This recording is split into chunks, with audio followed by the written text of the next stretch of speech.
I'd like to call this meeting of the Municipal Council to order at 6:30. Please join me in a salute to the flag. I pledge allegiance to the flag of the United States of America and to the republic for which it stands, one nation, under God, indivisible, with liberty and justice for all.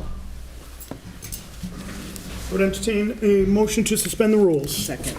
We're going to suspend the rules this evening in order to have a presentation from the mayor for the budget, as well as recognizing some former colleagues. All in favor? Aye. Aye. Opposed? Motion passes. I'd entertain a motion to approve the minutes of April 16th. Second. All those in favor? Aye. Aye. Opposed?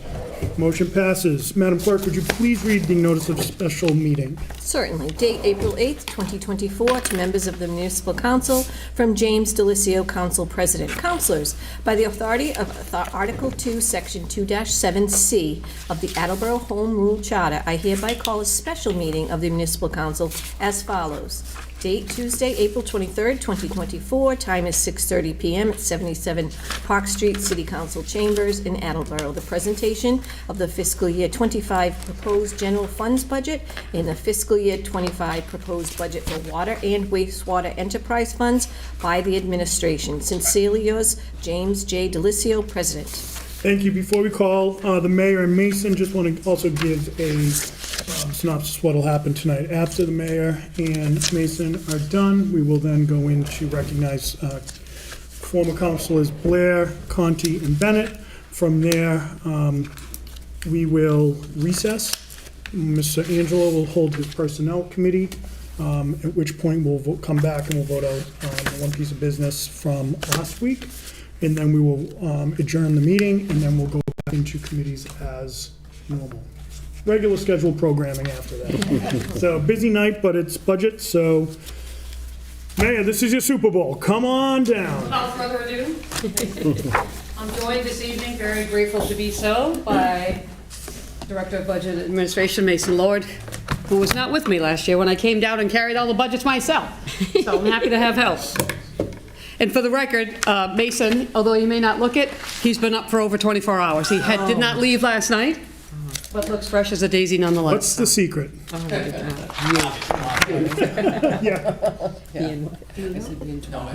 Pass them out after. You want to do yours first, or you want them down? President, you want them? If you could pass them out, just because I know some people, it's easy to follow along with the message. You want to take one right off the top? It might be easier. I thought you were going to read all of those. I know, I think Kind of throw them like frisbees, Mason.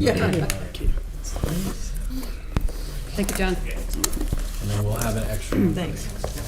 And then Diana will be here. Yep, thank you. Thank you, sir. Thank you so much. Thank you. So also, thank you for entertaining a special evening this evening for this purpose.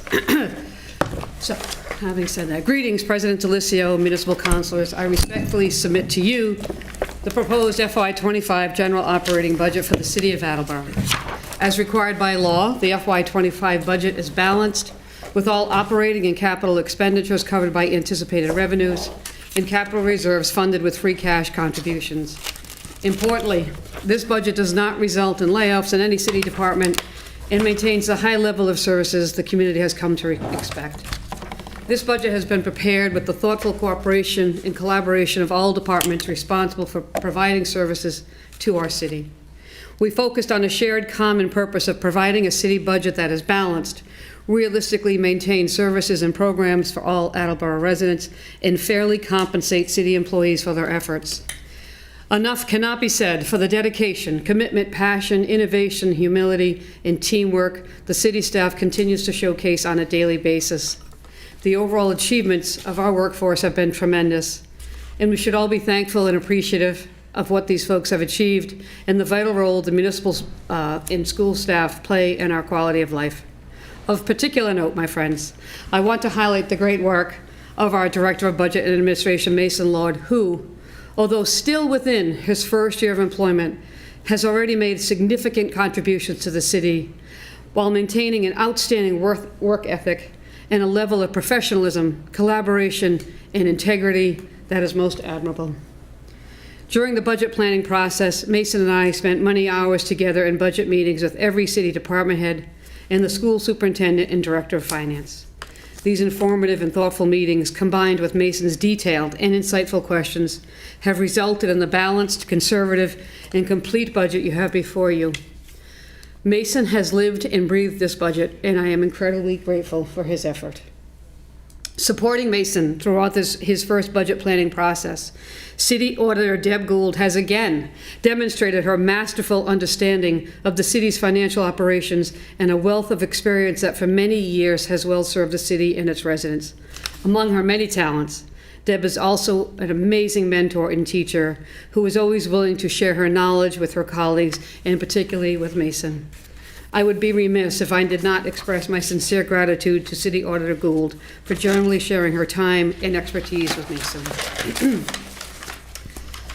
To plan responsibly through shifting economic patterns and resulting impacts, this budget prioritizes strategic investments intended to better ensure continued stability, from supporting our city workforce to safeguarding needed resources in public education, and honoring long-term commitments to meet pension requirements and debt obligations, to promote long-term sustainability in city finances reflected in our AA bond rating. Please note that the FY25 budget is based on the following primary drivers. Number one, contractual and salary and wage obligations. Number two, increases in related personnel costs, such as a 7.5 health insurance increase for active plans and a budgeted mid-year increase of 7% for MEDEX retirees. 3, increases in contracted service expenditures in most departments. 4, a need to attract and retain high-quality staff within all departments. And 5, the impact of increased city interest rates on city debt. Budget highlights. For FY25, our revenues and our expenses in our operating budget increased by approximately 4.1%, or $7.2 million over the FY24 originally adopted budget. The investments in this budget are a clear expression of our values in Attleboro. Educating our youth and young people is prioritized with $112,566,696 invested in the education of our next generation, the students in the Attleboro Public Schools. One of the other highlights of this budget is the continued recommendation for an appropriation of $500,000 to the Reserve Fund for Capital Stabilization Account. As you may recall, as recently as FY20, there were no funds appropriated in this general fund, designated for capital improvement projects that did not reach an amount appropriate for long-term debt. In FY21, $50,000 was added. In FY22, that amount grew to $500,000, where it has continued. In an age of increasing interest rates, it will remain particularly important to continue this funding. Healthcare costs, particularly those related to pharmaceuticals, are rising at a pace inconsistent with revenue growth and are becoming increasingly challenging. The city will continue to closely examine these costs moving forward in order to better ensure we are able to meet these challenges in a meaningful way. Additional budget highlights include inflation-driven increases across departments as needed to purchase necessary supplies, contributing $105,063 to OPEB, continued funding of $240,000 for police cruisers, which allows us to replace another 3 police cruisers without paying interest and cost of issuance if we were to bond for the cruisers, accelerating the training and professional development for city staff, directing our opioid settlement funds to overdose prevention, harm reduction, and support for those who struggle with opioid use disorder, as we simultaneously focus on serving those with mental health challenges. Advancing affordable housing through the sale of the old Brennan Middle School at 135 County Street and the planned sale of Finberg School at 1125 South Main. Continuing the high-level investments in athletic fields and expanding our attention to recreational programs. Debt policy. Debt helps us provide our community with the infrastructure it needs to thrive, and is one option the city can use to pay for capital expenses, capital assets, strike that. As outlined by the GFOA, debt is best incurred in the following conditions: low interest rates, a soft construction market, when the asset has a long useful life, financial forecasts indicate that debt is affordable, and the use of debt is consistent with legal and other limits. Having said that, when debt conditions are not favorable, and particularly when capital needs have an expense level not great enough to warrant incurring debt, funds from free cash or the capital reserve are used. Debt capacity means our ability to take on debt. It's a method by which we can determine the affordability and risk of potential debt, and ensure decisions are made in the best interests of both present and future stakeholders. State law limits a municipality's authorized indebtedness to 5% of the full and fair cash value of property in a community. Since the financial crisis of 2008, with few isolated exceptions, interest rates hovered at or close to zero until jumping sharply in late 2022. Within the early months of 2023, interest rates soared to levels not seen in 20 years, and it is unclear at the moment when these rates may decline. Thus, for FY25, in a higher interest rate environment, it is imperative that we address important needs and services in the city, while also closely monitoring our debt capacity. This will help ensure the city retains its AA stable credit rating by S&P. No request for the authorization of debt will be taken on without first establishing in advance our ability to make annual payments. Annual payments can be done through either using retired debt service or dedicating new growth to the city to debt service. It is important for citizens to know that no debt is taken on in the city by the mayor without a vote of the municipal council, which comes after deliberations with the treasurer, auditor, budget director, mayor, and bond council. Debt service refers to the money required to cover the payment of interest and principal on a loan, bond, or other debt-based security for a particular time period. Annual debt service can be viewed as a percentage of total revenue or expense. The constraints created by amounts of debt service affect the level at which other operational services are funded. Our budgeted debt service for FY25 is 5.73% of total expenses. Attleboro Public Schools funding in FY25 and beyond. Attleboro is fortunate to have an exceptional public education system with many talented and dedicated professionals, educators at all levels. As a community member, parent, and resident with family members who teach and work in K-12 education, I fully value the mission of Attleboro Public Schools to engage, challenge, and inspire our students, and I believe the entire city benefits from the success of our schools. Funding our schools is a significant financial investment, making up 57.5% of the total city budget. Most of our schools' costs involve contractual and employee-related expenses, which is also true, of course, for the rest of the city budget. In FY25, net school spending increased 5.01%, or $4.6 million from FY24. Although Attleboro's Chapter 78 increased by 11.7% from last year, our required direct contribution increased 5.29%, requiring additional $2.2 million above last year's contribution. School transportation costs have increased by more than $276,699 from FY24. It must also be noted that with the recent dramatic increase in interest rates, the debt service has ballooned on the $6.2 million train project, which the council appropriated in 2021 to make energy efficiency improvements to city school buildings. By agreement, the city is taking credit for the debt service costs, and the amount being credited to the city for FY25 has jumped to approximately $540,534. But for the huge rise in interest rates, much of these funds would have been included as part of the administration's contribution to the school budget. The school department was presented with a budget target of $104,002,307, which is $1,684,377 above net school spending. This amount includes the administration's continued commitment to provide 50% of 2.5% of the tax levy and 50% of new growth. Importantly, this proposed school budget will allow the school department to meet contractual expenses and will not result in any job or educational program losses. Looking ahead, while I am proud to present the FY25 budget to you, it must be emphasized that achieving a balanced budget does not diminish the structural deficit that is upon us. As is too often the case, this budget finds many departments and programs that are not fully funded, staffed, or equipped, in facilities and infrastructure improvements in need of attention. If we as a community seek to maintain the quality of life our residents deserve and provide our children with a competitive education, we must be willing to work together and make tough decisions. We must also understand that our challenges don't just live in City Hall or in the school department. They are shared throughout the community and cannot be solved without a focused commitment from our entire city. My administration is committed to prioritizing the growth and maintenance of our reserve funds. In FY 2024, we established the Special Purpose Capital Stabilization Fund to further grow our reserve balances. After the certification of free cash, the administration will seek to make contributions to the Reserve Fund for Stabilization. the special purpose capital stabilization, and the reserve fund for special education stabilization.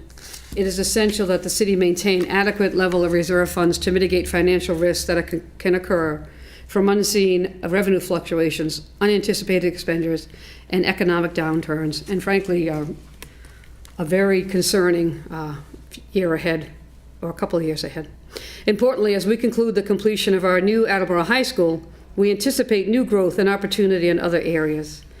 In particular, it is highly expected that the Attleboro Redevelopment Authority will soon commence the next phase of the Transit-Oriented Development District project that will involve development of a large commercial and residential space along the Riverfront Drive.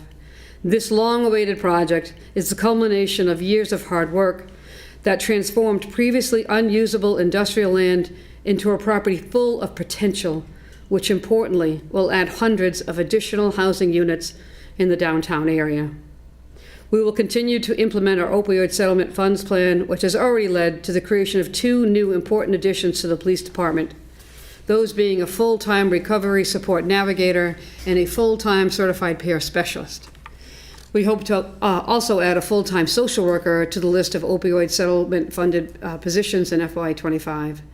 These positions are critical to our ongoing effort to support residents who struggle with substance use disorder and their families. Anticipating the expiration of the city's solid waste contract in FY25 brings additional challenges, as the available capacity for waste disposal in landfills has dropped and the state expects it to continue to drop dramatically. For this reason and more, we applied for and recently received the DEP Technical Assistance Award that includes 80 hours of hands-on assistance in preparing for securing a new contract for solid waste and recycling services. In closing, although the road ahead is likely to be bumpy, I nonetheless remain relentlessly optimistic about Attleboro's future. I am grateful for our residents and business people who provide the funding to support our community, for the municipal council and the school committee members, and for our city and school staff who do the hard work daily of serving people who live, work, and go to school here. Our community is overflowing with people who willingly give of their time and talents to help each other and give back, and I am honored to serve as mayor. If I may, I'll read the enterprise. Bear with me, everybody. This one's not as long. All right, so, greetings all. I respectfully, Last yep. section is like,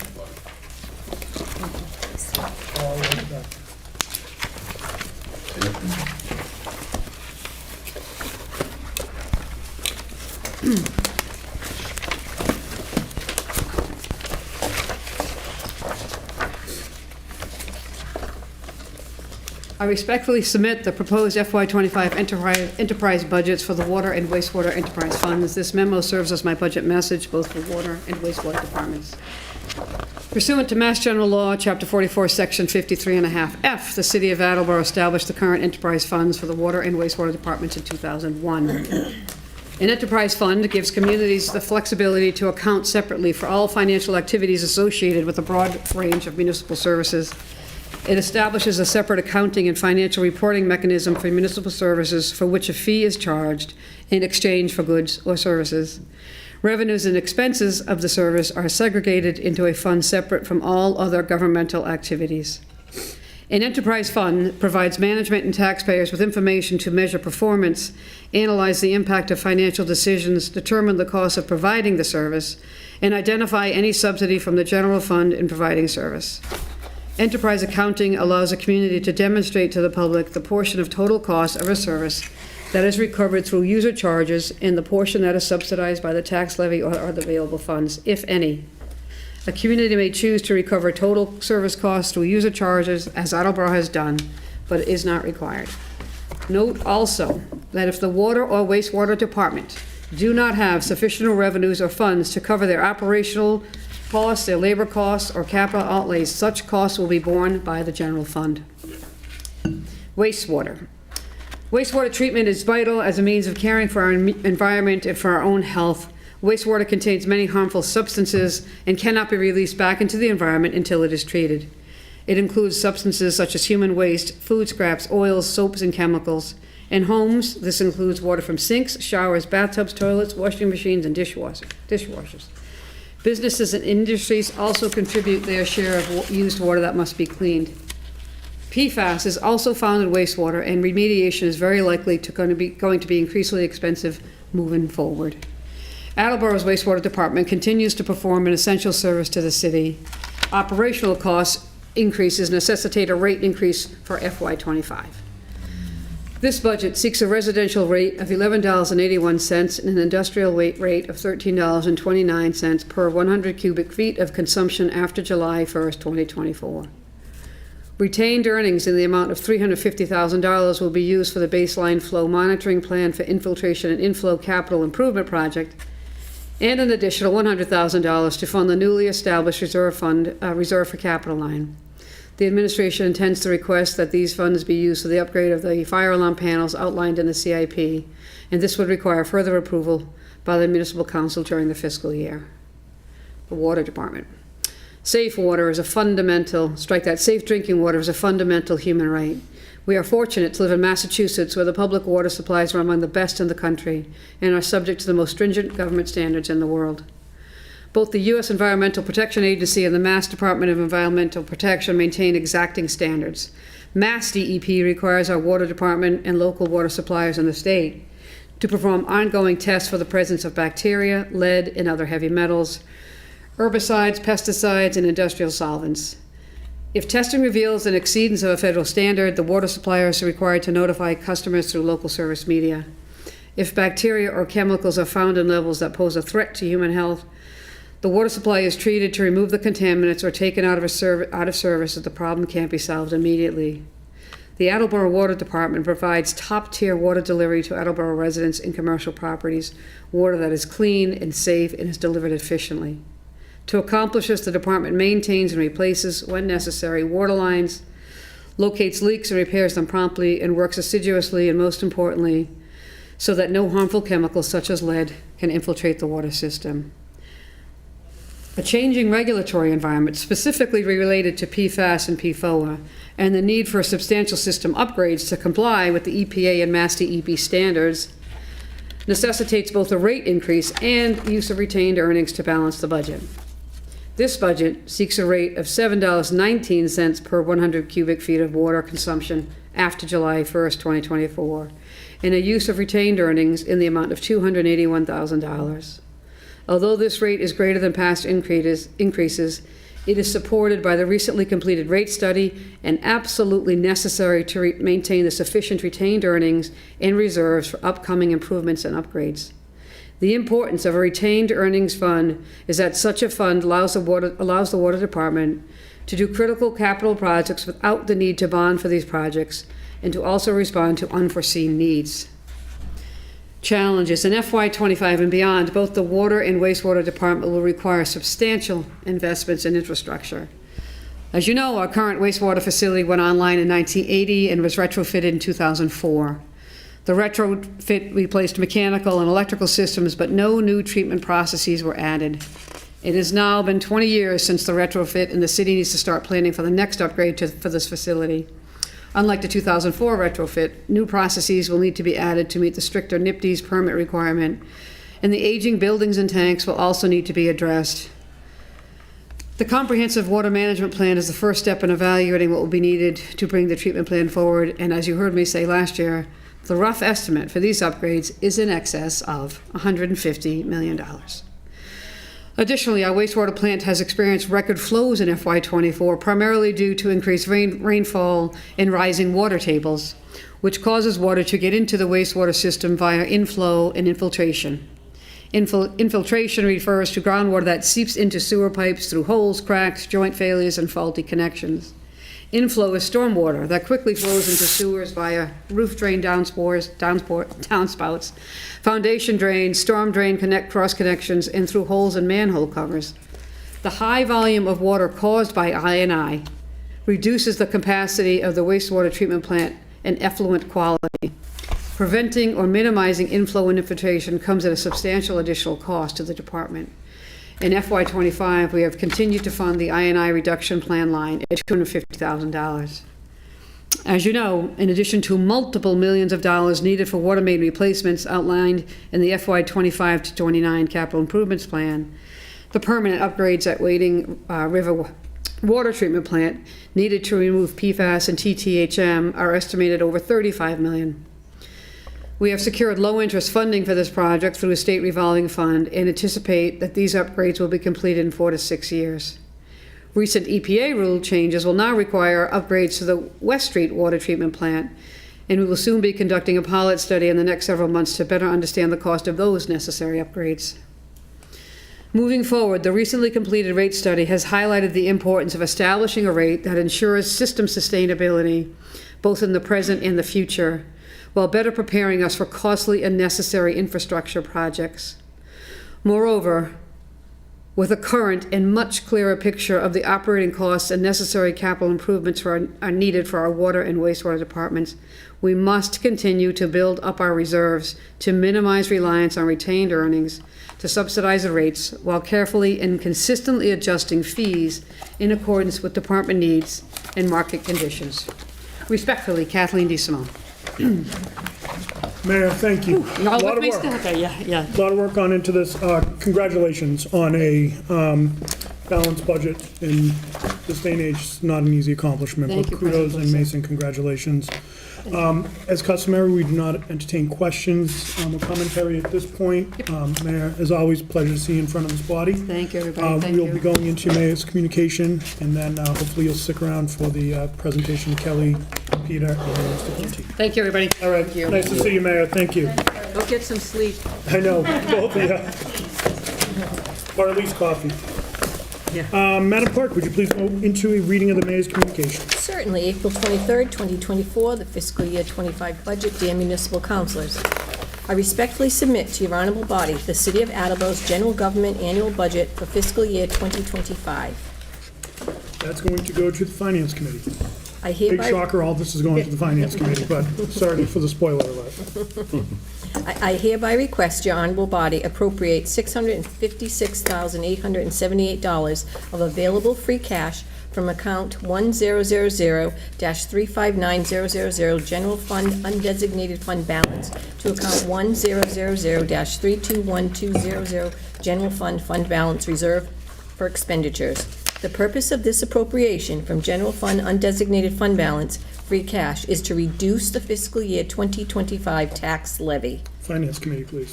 I respectfully request your honorable body, under the provisions of Chapter 44, Section 53E1/2, as amended, to approve the expenditure limit for the following revolving funds outlined under Chapter 20 of the revised ordinances of the City of Attleboro for fiscal year 2025. Madam Clerk, you may waive the reading, and also going forward, you may waive the reading of account numbers as well. Okay, got it. Thank you. Yep, I That'll go respectfully... to the Finance Committee. Thank you. I respectfully request your honorable body to approve the solid waste fee of $325. This is a $25 increase from fiscal year 2024. Finance Committee, please.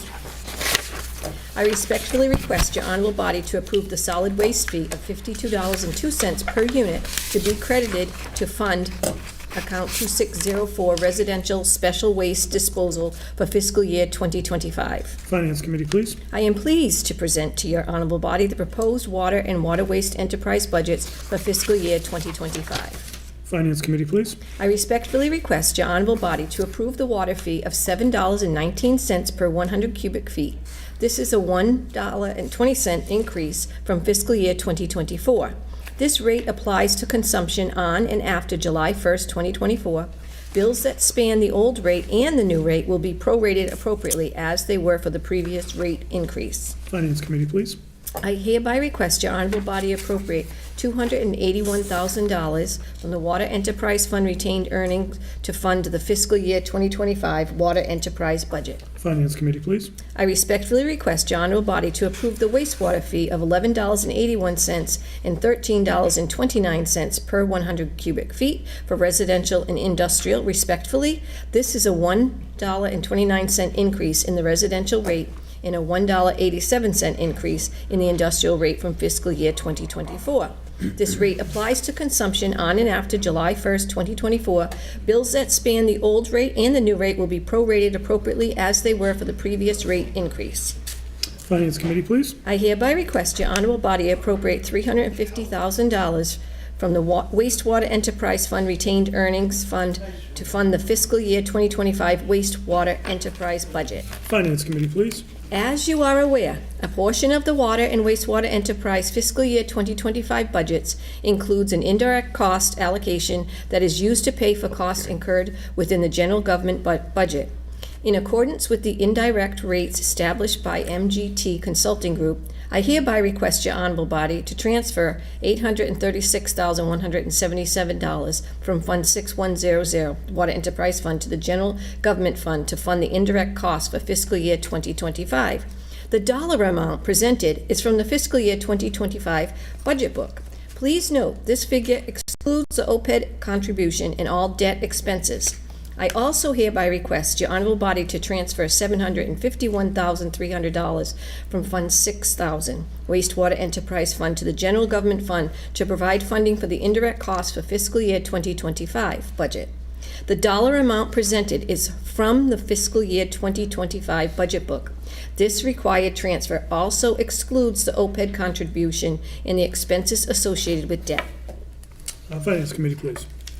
I respectfully submit a communication from City Auditor Deborah Gould regarding the transfers of AHS premium to general fund to offset interest expense on debt. The required interest payment on the AHS bond issued in November of 2023 will mature on November 1st, 2024, fiscal year 25, in the amount of $367,250 will in part be paid by the premium received. This debt payment must be budgeted as a general obligation within the city's general fund budget in the fiscal year 25 budget. At the time the ban was issued, the city realized a net premium on the ban of $46,346.55. The city will raise the difference between the payment due, $367,250, in the net premium amount of $46,346.55 on the DE1 in the amount of $320,903.45. Therefore, I hereby request your honorable body transfer $46,346.55 from the AHS Construction Other Financing Uses account to the General Fund Other Financing Sources, and to further transfer the funds from the General Fund Other Financing Sources to the General Fund Reserve for Premium DE payment. Supporting documents provided. Finance Committee, please. The fiscal year 2024 snow deficit will be covered using available resources during fiscal year 2024. The administration does not intend to raise the snow deficit on the levy. The administration internally earmarked an amount of free cash sufficient to cover the deficit. Outstanding liabilities related to snow are still being paid, and therefore a final snow deficit amount is not available at this time of this message. When available, I will send a request to appropriate free cash to cover the snow deficit in this fiscal year. Although it's an FYI, I'll also refer that to the Finance Committee. Sincerely, Kathleen D. Simone, Mayor. Thank you, Madam Clerk. We are now officially in budget season, friends. So there's a lot to take in. I would suggest that we reach out to the mayor, reach out to Mason, reach out to Deb Gould. Councilor Clovis, anything you'd like to add about the schedule or what your vision is for budget deliberations? I will pass, I'll talk about it more during the committee meeting. Okay, very good. Okay, that being said, if you can excuse us for 1 second, not exactly a recess, but Vice President Dolan, if you'd like to join.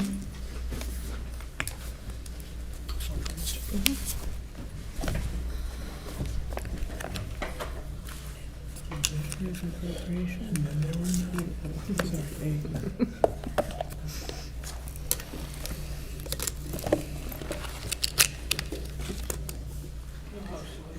should have public hearings for most of these in there.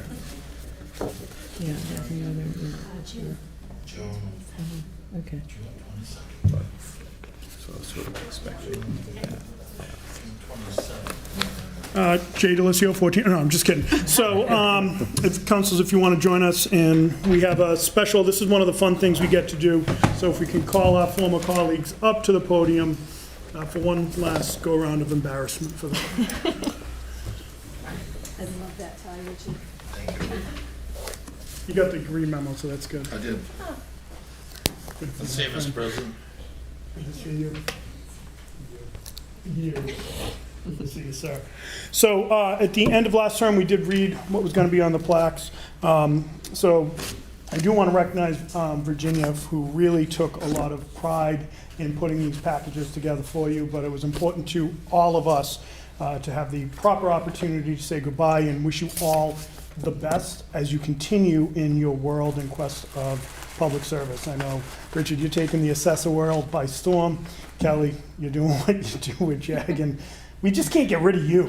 And we've tried, but you keep coming back. Yeah, that's the normal guy. But no, I know I've talked to the chief. He's happy to have you on the police commission. So, you know, if you want to present Kelly with hers. Richard, Thank been a you. pleasure. Thank you. Been many years. It has been many years. Let me see what's in those Oh, bags. yeah. It's not the good stuff. My man. Hey, thank you for everything. Been my absolute pleasure, and I miss it. Thank you. We missed the three of you guys. I don't miss it at all. Says the guy who's been here 3 of the last 5 meetings. Right. Vice President, thank you. So I don't know if you want to take a little gallop around the horseshoe and, you know, we were going to play the final countdown or something, but. Next time. Been a pleasure. Long time no see, sir. You dress up well. You're doing a darn good job. Nothing wrong with that. Thank you, Counselor. Thank you. When you do your work. Thank you, Counselor. Keep up the good work. I'll be there. That's a lot of work, Yes. as you know now. Yes. Yes. Thank you. Good to see you. Good to see you. And of course, Richard. My favorite. Thank you. I certainly will. You taught me more than you will ever know. Thank you so much. You taught me a lot. You were put on TV last night during the I know. Teach anybody. Kelly, Thank you. How's it going? And you're doing great. I'll do my best. Topic of transition. Try to keep it up. Topics. Gym floors, man, they were yours. They're all done. It was great serving with you. You're doing a fantastic job. Keep up the good work, Counselor. Appreciate it. I'll be in touch. Sounds good. Use your services. Best of luck, my friends, and I know we'll hear from all of you. So it's been a pleasure serving with all 3 of you. I'll be back.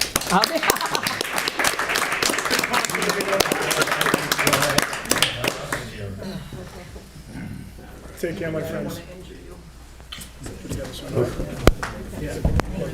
Here today, and you spread mulch.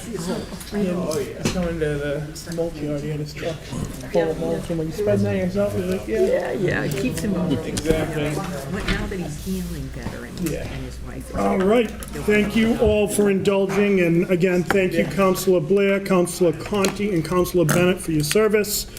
And I would now entertain a motion to go into a recess where we will recognize Councilor Angelo, where he'll do the business of the Personnel Committee.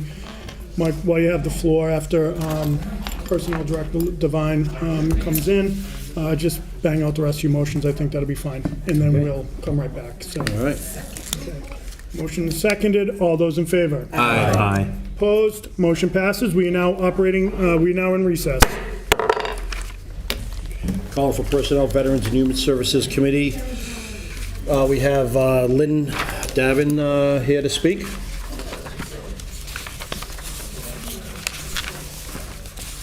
Good evening, all.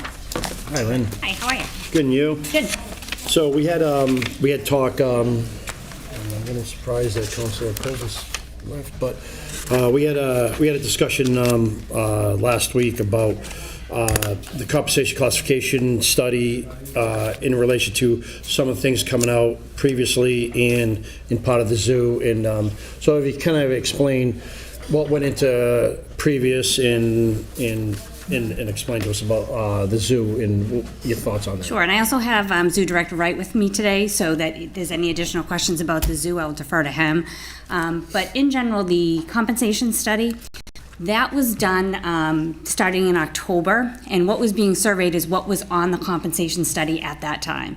So the additional positions that have been sent down are not part of that study because they weren't on the classification plan at the time. In addition, Zoo Director Wright came on in January, and he has a lot of experience, and he had some ideas of how to change things at the zoo and redo the structure. So hence the other positions. So we're kind of taking his lead on that. There's a few positions that have come down.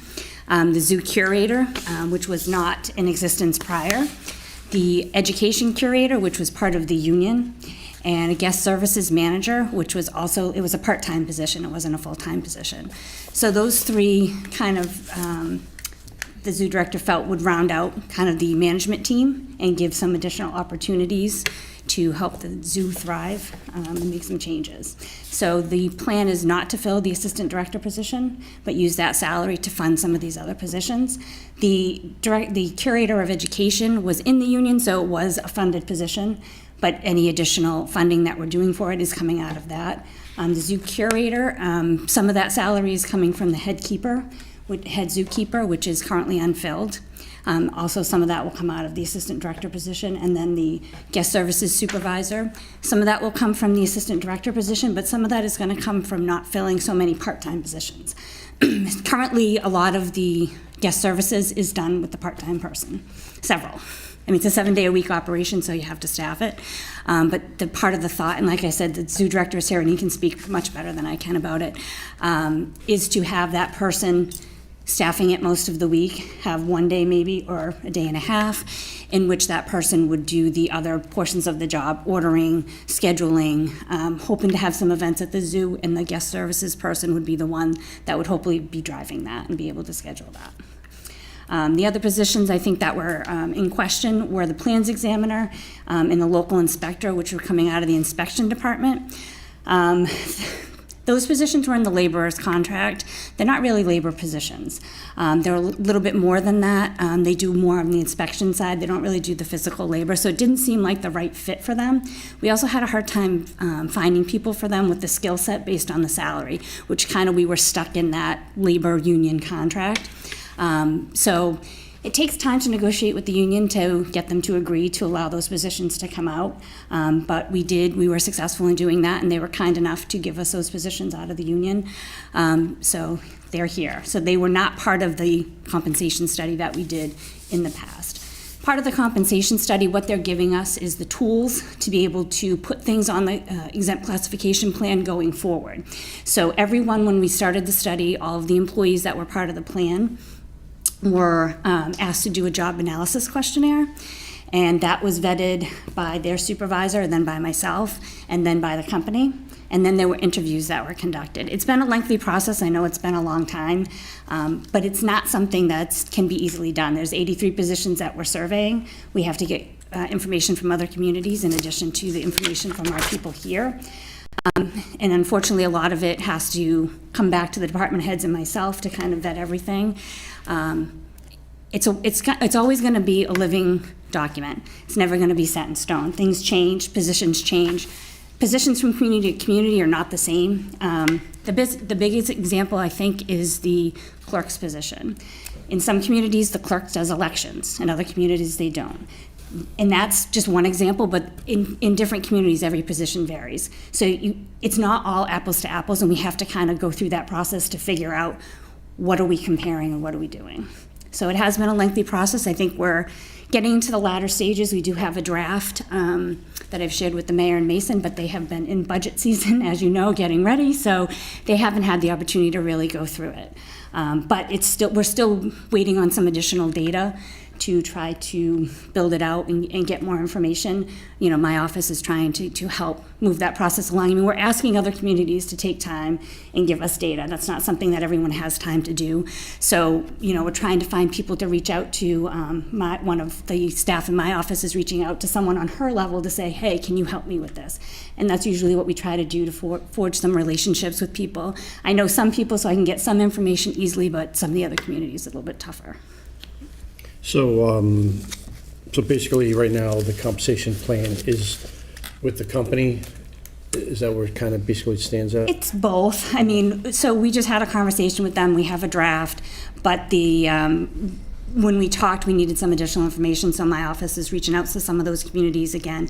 I mean, they're a company, right? They're not a community, so it's easier and usually more we get more results when we reach out community to community, because we do call on each other. We try to do the same for each other, but sometimes we get busy. But that's kind of where we're at, getting a little bit of additional information and hopefully have something. Keep in mind that whatever plan that we end up with is not something that's going to be implemented tomorrow. Right. Right? It's something that's going to take time, to figure out what we want to do and what we can do. All right, President Delicio? Thank you. Lynn, thank you so much for coming down. This clarification is great. I think we weren't necessarily questioning the what as much as it was the why, just because it did seem a little piecemeal without your clarification here, which, I think the biggest takeaway that I'm taking is these weren't part of that class and comp study, and that's a really important takeaway. I think the new zoo director is doing a great job by everything that we hear, and just coming in and looking at this with fresh eyes is great. And as far as the class and comp study, in my day job, I deal a lot with class and comp, so I understand the nuances of it. I have a very good working relationship with the union, understand that nuance too. When we look at this, and I appreciate the speed in which you're doing it and the careful attention you're paying to it, because it's important to get it right, not fast. So thank you for coming down, Counselor. Thank you for entertaining the request of the council last week. Thank you, President Delicio. Any other questions, comments, concerns? Does anyone have any questions for the zoo director? I don't want to overstep, but in case he is here, in case there was additional questions about the structure or his thought process. I know we talked about, part of what brought it out was what was happening with the zoo, but we talked about the curator being needed, and you explained needed to make this more of a full-time position versus having several ones. And from what I've learned is this is going to be a much better experience to be able to handle and make it a better experience for the zoo, hopefully bringing in more people to the zoo and improving everything going around. That's how I see the this. goal. I mean, we're bringing someone in with experience who has seen a lot of different zoo structures. So, this is my first experience dealing with the zoo. So I don't. It's hard for me to judge, but the experience that he brings and the structure makes sense to me. Like, we're going to have some other management people that can cover different areas. We were kind of doing one person does a lot too much. So kind of splitting the duties out, I think, will help relieve the zoo director from getting back to what he needs to do, which is fundraising and trying to bring in some events and more people to the zoo. All right, great. Any other questions, comments? All right, thanks, Lynn. Appreciate it very much. Thank you. Thanks, John, for coming down tonight, too, as well. All right.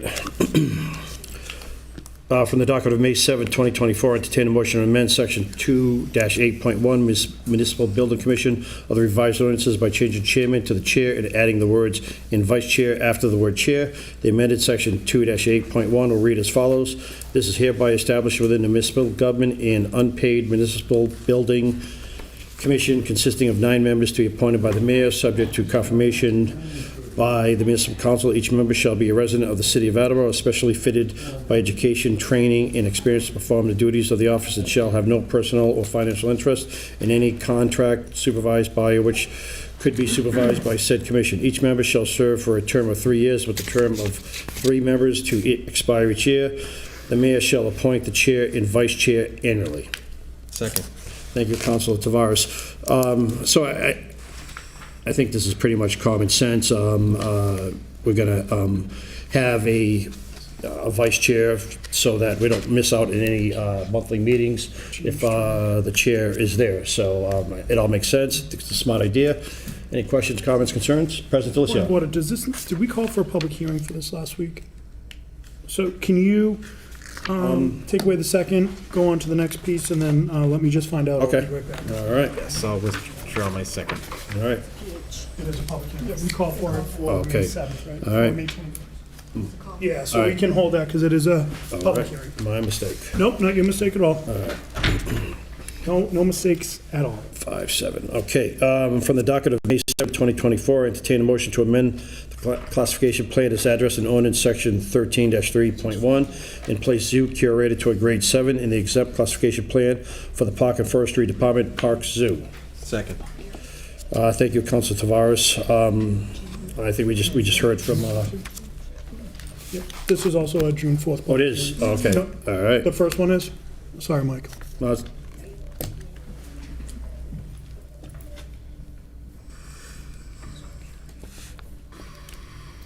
I thought the changes. you know what, I might have that on my, let's see.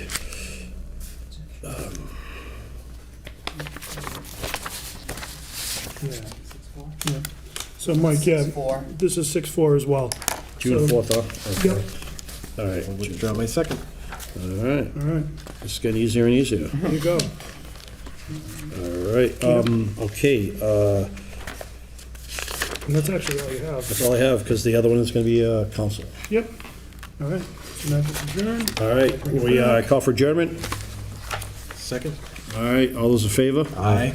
Aye, we're adjourned at 7:20. And we will be calling the special meeting back to order, and just grab Kate. Oh, Kate's paying attention, Kate's good.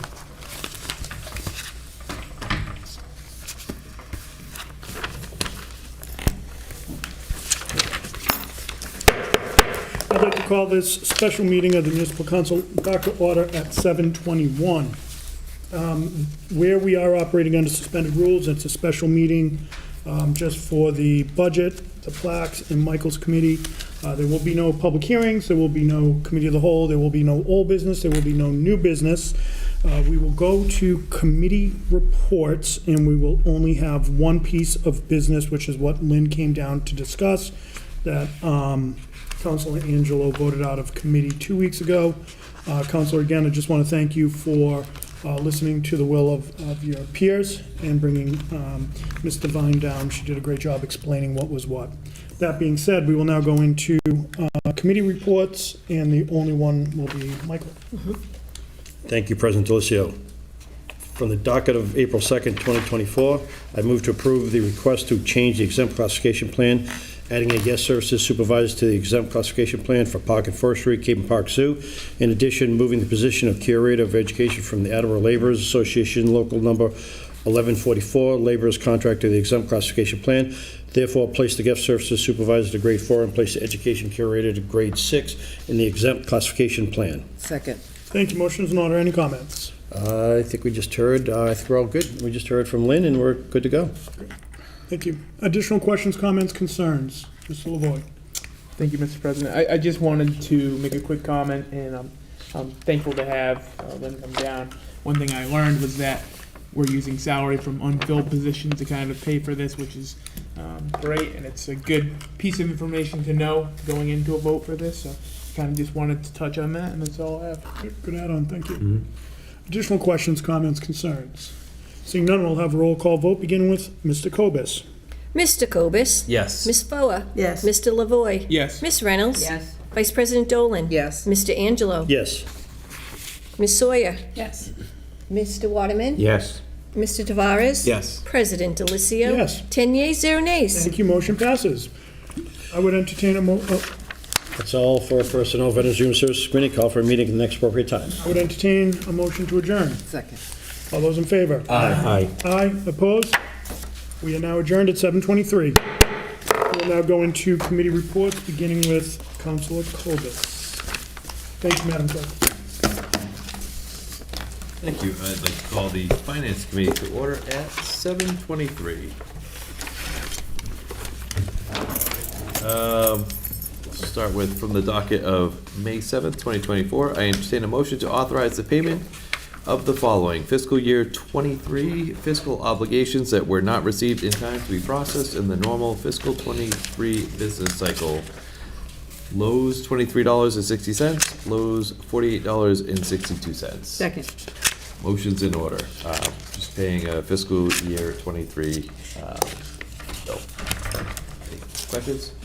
Hearing none, all those in favor? Aye. Aye, motion passes.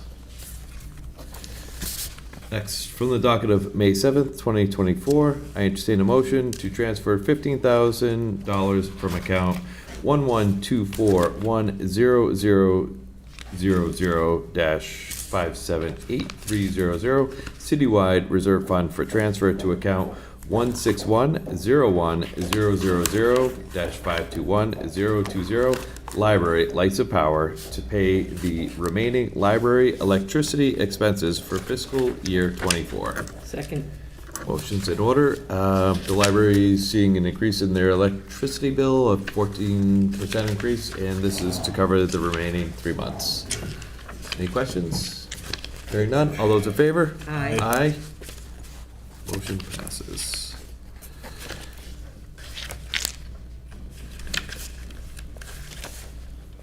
And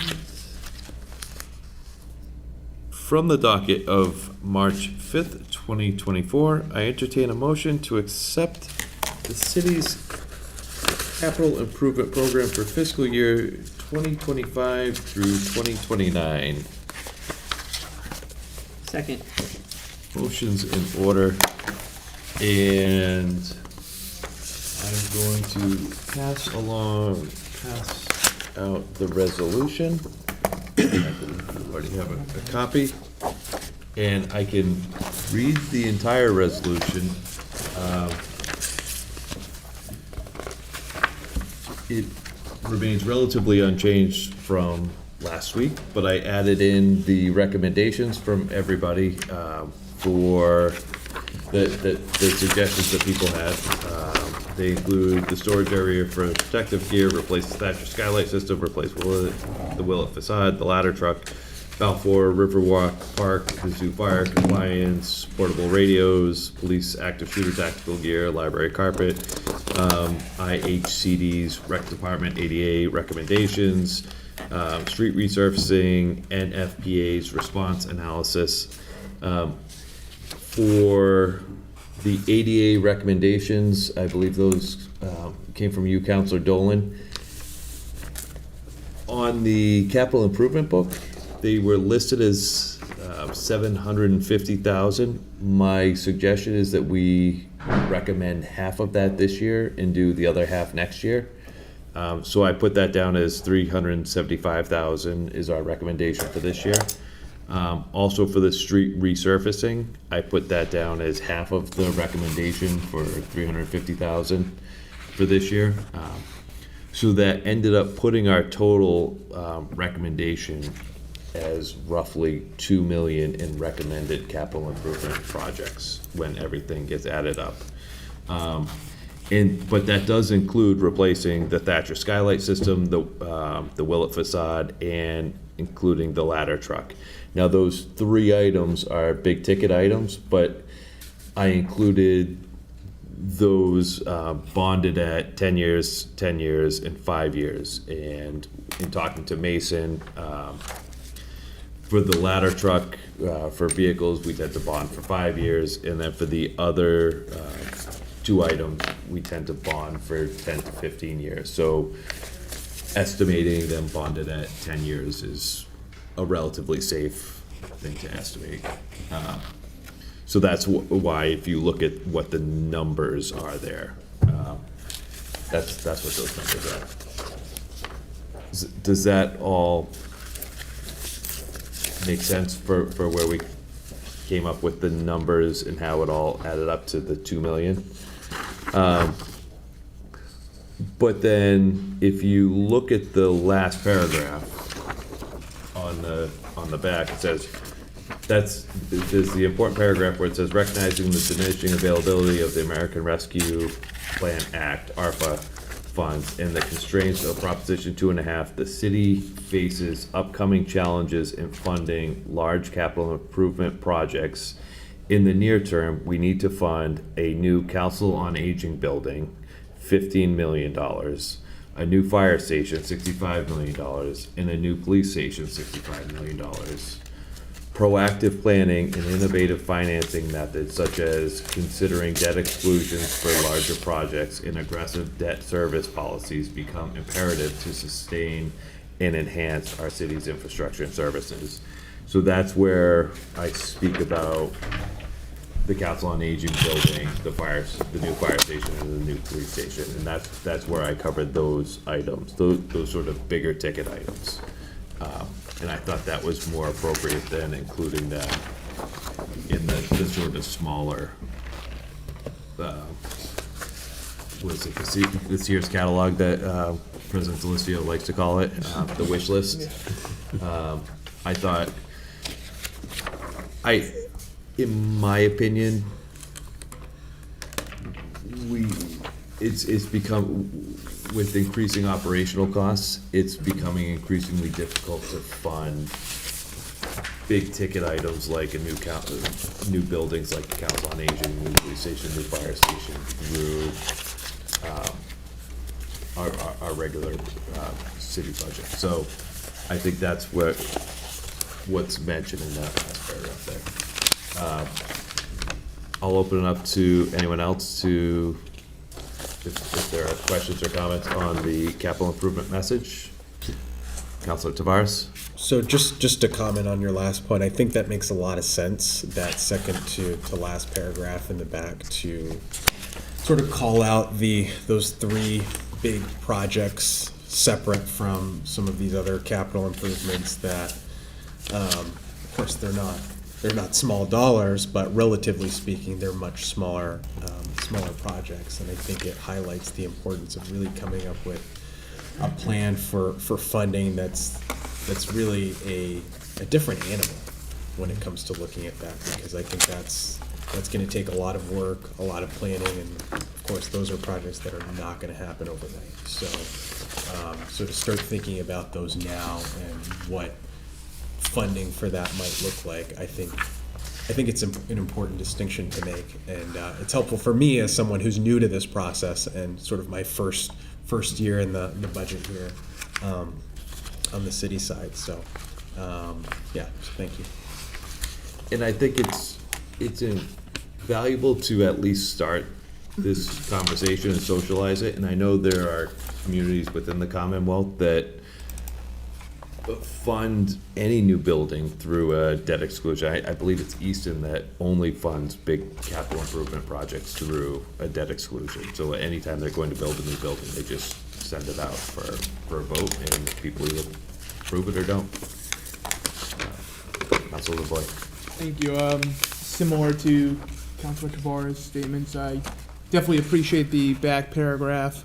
Obviously those were a few of my higher list items, but I think, putting those items almost overshadow this list here, and these are all very important things for the city.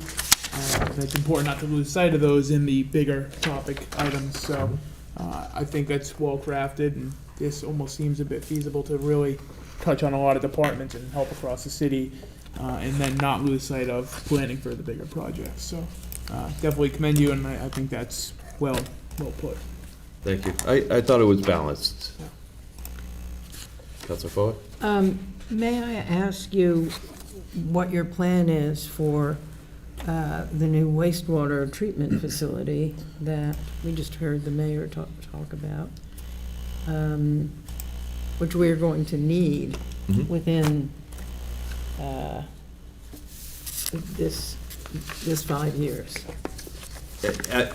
Well, possibly at the end of it, but nonetheless. And so that's $150 million, and I think that's a much bigger conversation, and it's also an enterprise item. Yeah. So I largely focused on, this is largely focused on city items, and the water, wastewater, PFAS items are all enterprise items and are all largely covered with the increasing the 20% year over year. We do have a plan for those, except for not the $150 million project that I don't think, but it's all on our radar, but I don't think any of us have a plan for that.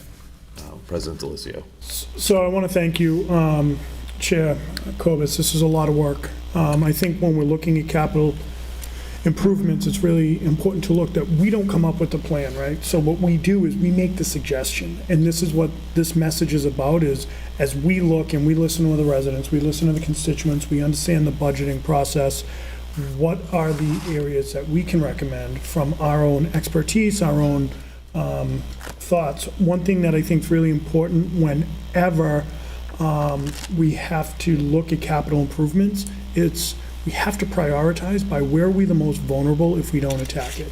I was happy to see in the budget message, the capital improvement fund continuing to grow from 50,000 to an additional 500,000 this year. That's gonna help, but, you know, we're gonna need to really work with our state and federal partners on a lot of these, especially the wastewater. I mean, that's a big nut, and, you know, we're gonna need some other buildings and some other capital improvements soon. So I think when we're looking at it collectively, it's important to look at it as where are we the most vulnerable? If we don't address this, what's the impact 2, 5, 10, 15 years down the road? But Todd, I think you did a great job with this. Thank you.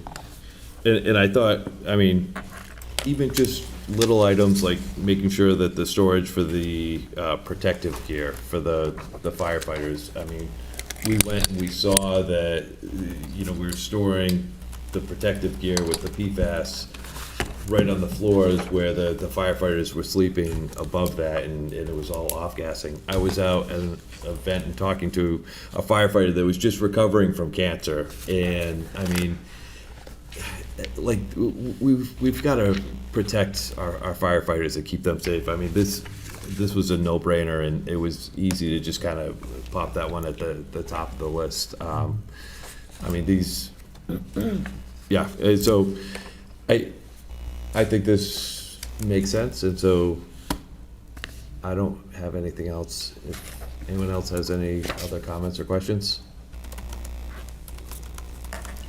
All right, so we'll vote on this, and I'll get it to Virginia to have moved, I'll get it to Virginia to include for next week. So all those in favor? Aye. Aye. Motion passes. And then the other item to mention is I have an updated schedule for the budget hearings. And it's the same dates as before. The same dates as next Tuesday, the 30th, at 7 p.m. But it has the times for each of the department heads, and it met with Mason yesterday and moved around sort of the order that the department heads would meet. And it's roughly 15 minutes per department. And so the details of that is laid out in that agenda. So, but no, I've confirmed with the auditor that she's available for all three of those dates, and all of the department heads are available, so we are moving forward. And the one question I had for you, President Delicio, and in talking to Mason yesterday, he talked about a proposed budget hearing on the 14th, and so I was expecting to call for public hearings earlier today.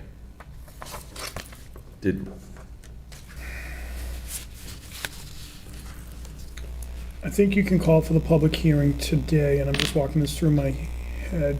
The 14th, Virginia would need probably 10 to 14 days to call for it. We're not meeting next week. Yeah, you could do that as a motion right now if you'd like.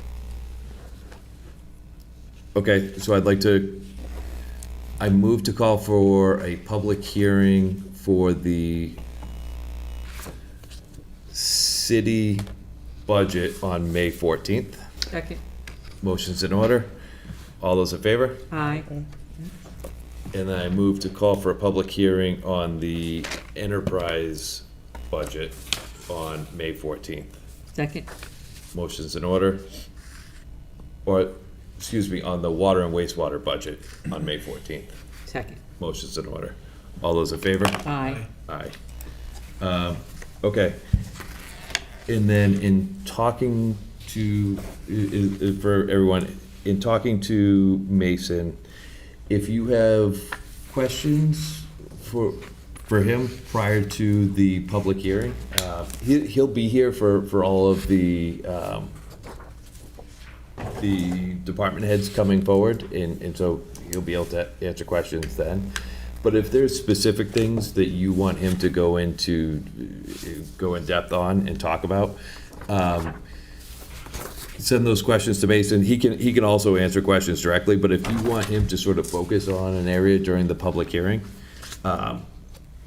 send him those questions, and he'll focus on those areas during the public hearing on May 14th, and he's happy to go in depth in specific areas on that date. Thank you. Just a suggestion. Remember, we have the 45 days from today to vote the budget, which includes the public hearing. I think it would be beneficial if you think about putting a couple special meetings, and we can work on that for the end of May, just to ensure that we're in that window. There's a lot of, again, use the word nuance that comes to this, but I think that, and we can talk offline if you'd like, but I think we should probably look to vote this, have it all put to bed by the end of May. Because I think the 45 days from today, we're looking at about probably like June 6th or 7th, I think. I don't think a council would ever miss that. Too soon. deadline. Too soon. Too soon. Anyway, any other questions on the budget or capital improvements or anything before I adjourn the finance committee? All right, move to adjourn, 7:41. Second. Motion to snore, all those in favor? Aye. Aye, we are adjourned at 7:41. I canceled the IT and intellectual infrastructure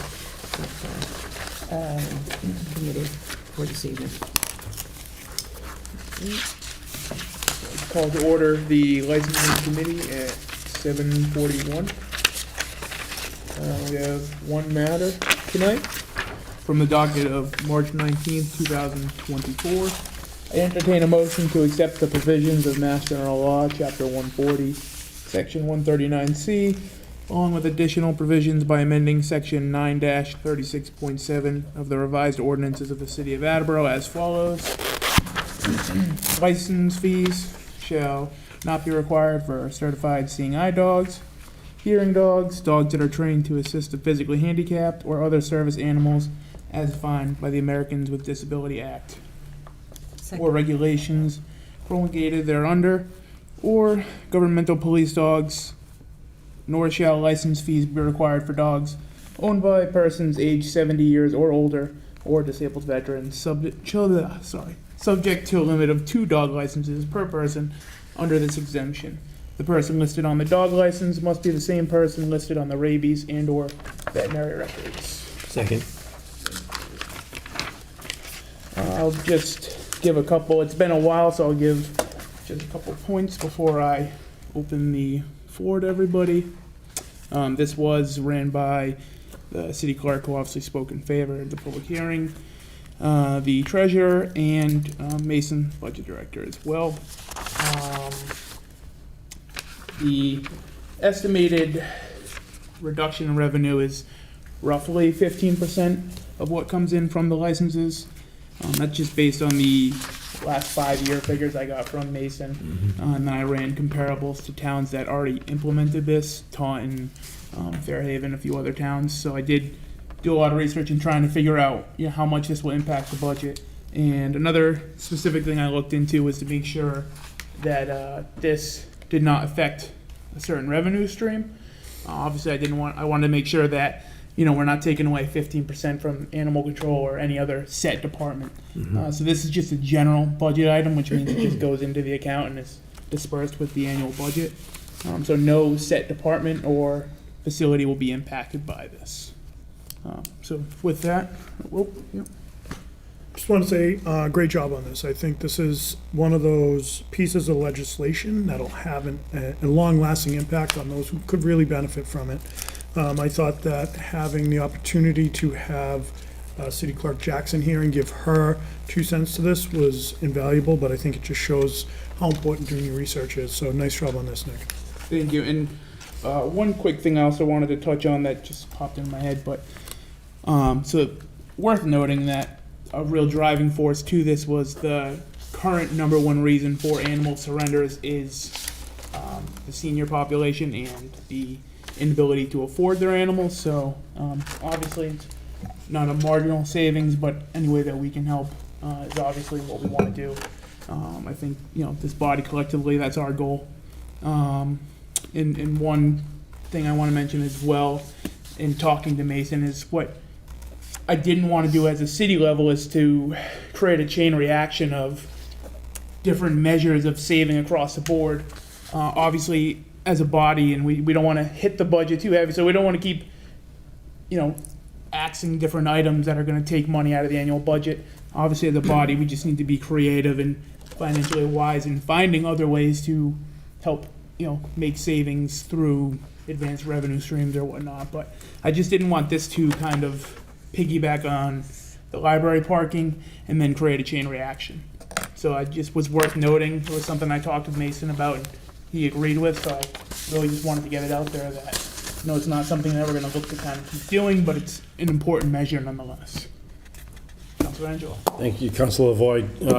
As President Lewis just said, great job on this. I appreciate this very much. Obviously, being a big animal advocate myself, it's really important for what different fur babies do for anybody, in addition to seniors too, as well, is extremely important. And anything that we can do, what we can do, this goes a little bit to helping out some seniors that that can use it, and I like it, and I'm glad this is getting taken care of. So thank you. Thank you, and kind of in a slight response, and it's definitely important to make sure that the dogs in the city are, up to date and vaccinated. So we don't want anyone to ever, maybe try to skip that measure in a way just to save a little money. It's more important to make sure that the people of Attleboro are safe and that all the dogs in Attleboro are up to date on the shots. So that's the real purpose behind the license, is to ensure that people are actively getting their dogs vaccinated. So we want to just be sure of that, and we don't want to be a barrier. So thank you. Councilor Waterman. Well, I was going to, as a senior here, I was going to say thank you very much on behalf of the seniors. Maybe we can find a way to invite you down to the senior center, and you can share this with some folks. Would be happy to. Great. Thank you. Anybody else? Comments, questions, concerns? Perfect. Seeing none, all those in favor? Aye. Opposed? Motion passes 3-0. And with that, that's all the business we have this evening, and I would call for an adjournment at 7:47. Second? Thank you. All those in favor? Aye. Aye. Thank you. We are adjourned. I'd like to call City Property and Claims Committee to order at 7:47. I have one matter from the docket of May 7th, 2024. I entertain a motion to transfer $21,735 from account 112410000-578300 Citywide Reserve Fund for transfer to account 112410000-584052 Citywide Air Conditioning Unit to replace the mini-split air conditioning unit and condenser in the Shang Building for the Registry of Motor Vehicles. Second. Thank you. It's pretty self-explanatory. If anybody has been down there, they know that they need a new one. It's in dire shape. And President Jay Dillis. Thank you, Councilor Sarah Reynolds. I did that to Deb on the phone today. I just have to share because that was so funny. I picked up and go, Deb. She goes, Sarah. Got to have a little bit of laughs. Today, yeah. Sometimes we laugh so we don't cry. I just wanted to put for the record that I do indeed work for the Registry of Motor Vehicles, so I will most likely abstain from that vote when it comes to the full council. Okay. I do have a question on the abstaining, and I'm going to say it because you just brought it up. Is that I always thought that if someone abstained, it was really because it gave them some financial benefit. This gives you some heat relief. True.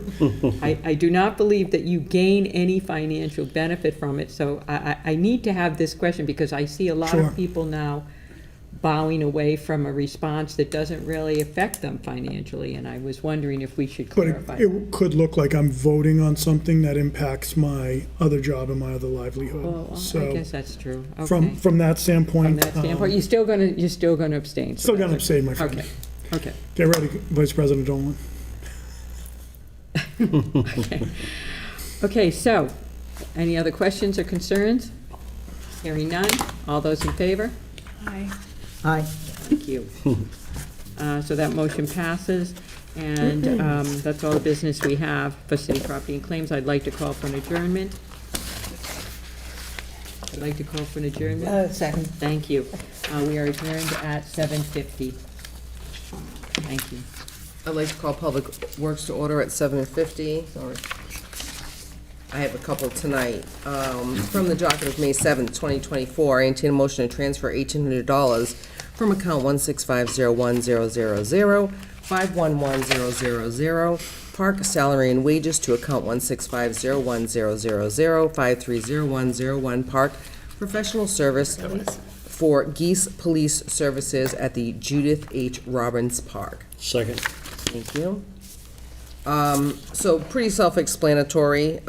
So what Derek's doing is taking from salary and wages and using it for the geese police, which are the dogs that go around and chase all the geese away.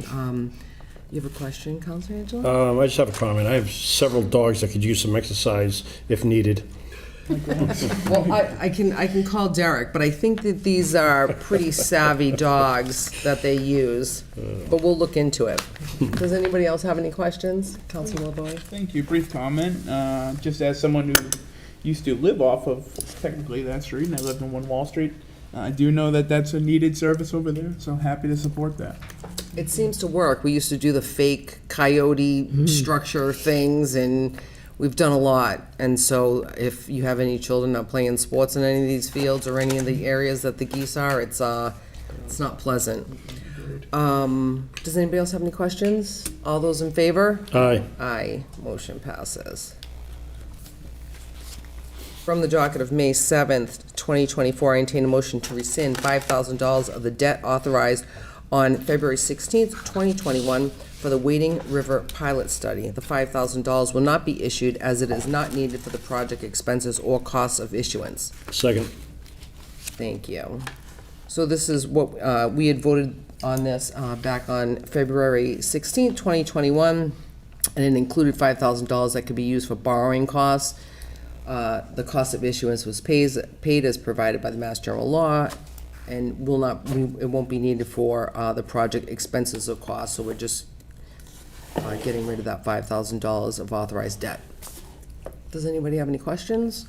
All those in favor? Aye. Aye. Motion passes. From the docket of May 7th, 2024, I entertain a motion to authorize the city to expend $37,572 of ARPA funds on costs associated with the purchase of a 6-inch trash pump to be used for flood mitigation equipment. Second.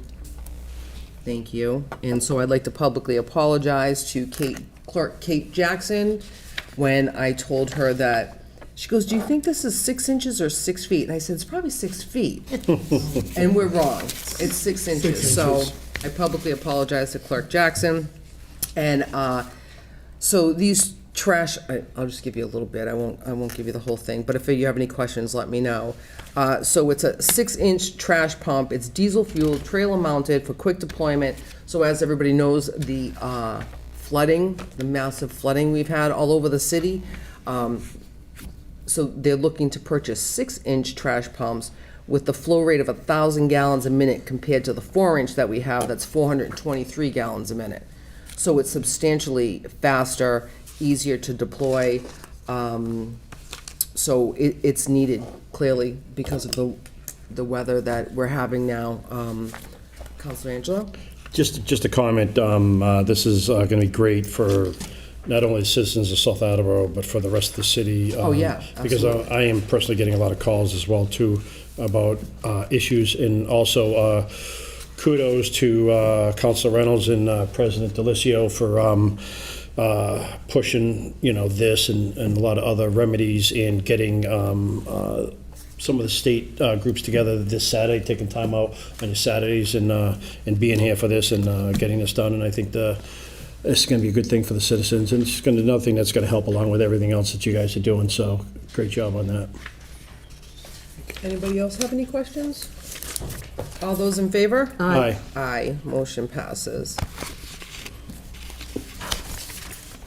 From the docket of May 7th, 2024, I entertain a motion to transfer $14,496.32 from account 1124100057830 Citywide Reserve Fund for transfer to replenish funds used to have the entire drainage system from the outfall pipe on Clayton Street to the inlet pipes on Tomlinson professionally viewed by underground cameras due to multiple flooding events. The funds should be transferred to the following accounts: $12,950 to account 1420100-530184 Public Works Survey Camera Work, $1,546.32 to account 1420100530186 Public Works Police Detail. Second. Thank you.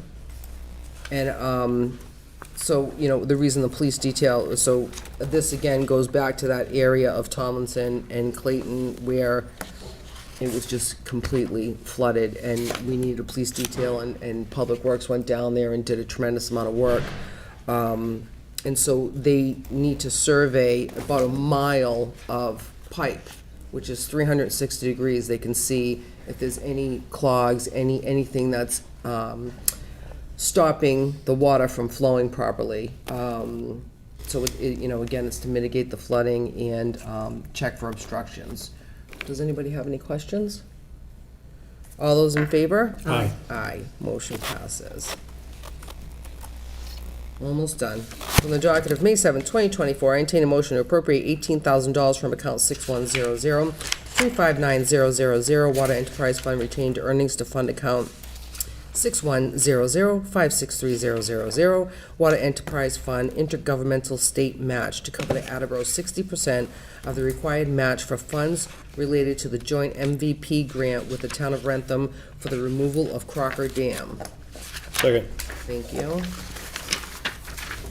And so, I know, Courtney had talked about this, and, I just have a little bit of backup. So, she had written in her backup, as you're aware, the replacement repair of the dam at Crocker Pond has been on the capital improvements plan for the water department for many years. The dam is small, low-hazard dam that is in poor condition. The City Department of Public Works took ownership of the dam in the 1960s. Attleboro Water Department owns the dam and spillway as well as the land under Crocker Pond. The town of Rentham owns the surrounding land as well as the culvert just downstream of the dam. So this is, like she had stated, this is like for us and Rentham to do like a joint grant. And it says, let's see. So this MVP grant to begin investigation and feasibility for removing the dam and replacing the culvert as a single project. The application's due on April 26th. The match percent of this year's MVP grant is 10%. Attleboro and Rentham will share this 10% match, or $30,000, 60/40. I therefore request $18,000 for the intergovernment match for the 60% required for the match. Does anybody have any questions? Council Fuller? Why is it not 50/50? I assume it's because we own a greater portion. So they're taking so Rentham's taking the lead on filling out the application. Right, I know that, yes. Hold on one second. I don't know if you have the backup paperwork, but it says, it's not used as a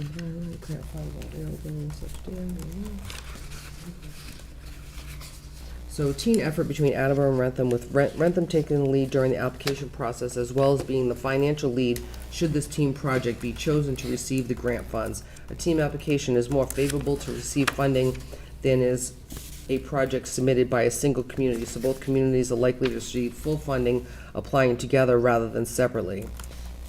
The scope of the work brings the project up to the point of conceptual design and construction phase estimates $300,000.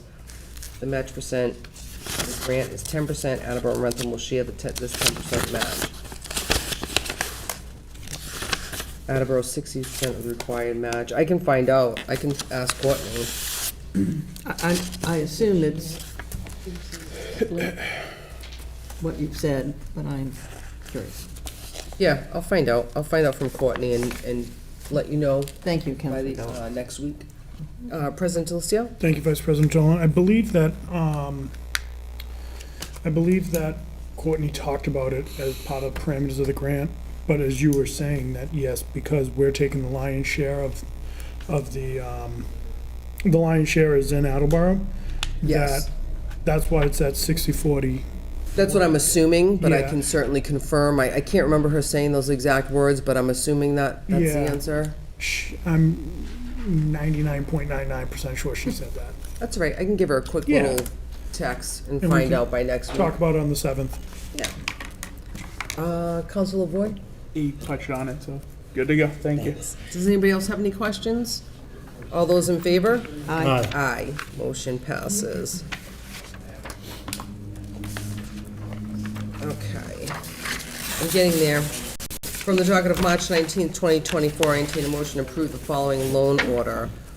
Ordered that $35,181,000 is appropriated for the purpose of financing the construction and construction administration for the permanent PFAS facility to be located at Wading River Plant, 250 Balcom Street, Mansfield, Massachusetts. Second?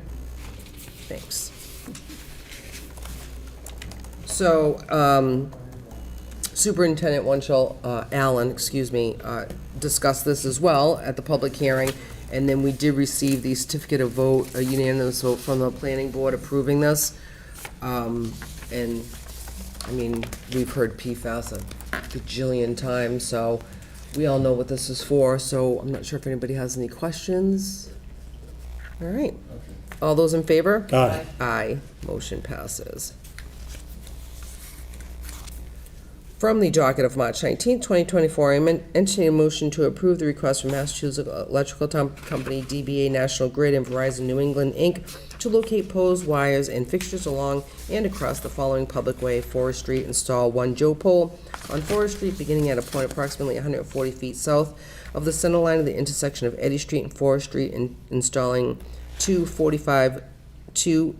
P5 642-504 Forest Street. Second? So we were all here for the public hearing. This is just to add that additional equipment, poles for their additional equipment. Does anybody have any questions? All those in favor? Aye. Aye. Motion passes. And my last one. From the docket of March 19th, 2024, I entertain a motion to approve a request from Massachusetts Electric Company, DBA National Grid, to locate poles, wires, and fixtures, including necessary sustaining and protecting fixtures along the following public way, Forest Street, install one pole on Forest Street, beginning at a point approximately 56 feet south of the center line of the intersection of Holman and Forest Street. Install new pole 5642, 56 feet south of the intersection of Holman and Forest Streets. Second? Same as above. Does anybody have any questions? All those in favor? Aye. Aye. Motion passes. And that's all the business for the Public Works Committee. I'd like to call for adjournment at 8:03. Second? All those in favor? Aye. Aye. We are adjourned. Thank you. I'd like to call Public Safety and Emergency Management Committee to order at 8:03. Members, myself, Councilor Lavoy and Councilor Angelo, I have one motion this evening. From the docket of April 2nd, 2024, I entertain a motion to amend Section 15-1.3 of the revised ordinance by striking the words 70 police patrolmen and replacing them with 85 police officers. Second? Thank you. The police of Chief Hagney came down to discuss this. This is to give some room so there's no vacancies, basically. I felt like he described it pretty well, and it seems necessary at this time because he's anticipating some retirements. It's a lengthy process to get police officers up and running, and so this just allows for that. Any comments or questions? All those in favor? Oh, sorry. I actually had a comment. Yes. I wanted to see, I appreciated how he had changed the wording, his words matter, from patrolmen to police officers, and being very inclusive in that. I noticed that as well. Yeah, I did like that. Any other comments? Questions? Hearing none, all those in favor? Aye. Opposed? Motion passes. That's all the business this evening, and I'd like to call up for an adjournment. Second? All those in favor? Aye. We adjourned at 8:04. I called zoning and land use committee to order at 8:04. And members of the committee are myself, Vice President Dolan, and Councilor Lavoy. And I have a couple of different motions. And from the docket of May 7th, 2024, I entertain a motion to approve expending of such funds and any future grant amendments regarding the receipt of a community planning grant from the Executive Office of Housing and Livable Communities, EOHLC, in the amount of $89,250 to be used to conduct a corridor redevelopment strategy of US Route 1, US Route 1A, and Attleboro. Second. Thank you. Motion is in order. I wanted to just bring up a little bit of the background. This is in South Attleboro, and the corridor studies, I'm glad I had the background information to understand that it's the process used to assess existing conditions, including land use, to identify needs such as mobility, safety, infrastructure, to evaluate zoning, to identify and assess underutilized sites suitable for development, resulting in a set of recommendations for a preferred future condition. Benefits include maximizing existing infrastructure, improving safety conditions, improving access and mobility, enhancing land use zoning with the transportation infrastructure, commercial attraction and retention, infill, as well as air quality improvements through congestion reduction. And I had talked with Gary Regian, and he gave me some information about how things are kind of sporadically built in South Attleboro on Route 1, which is true, because there is one or two houses, but things are, and some gas stations and car dealerships, but, it's kind of to look at what we want it to look like in that area, which is what this grant money is coming for. Great.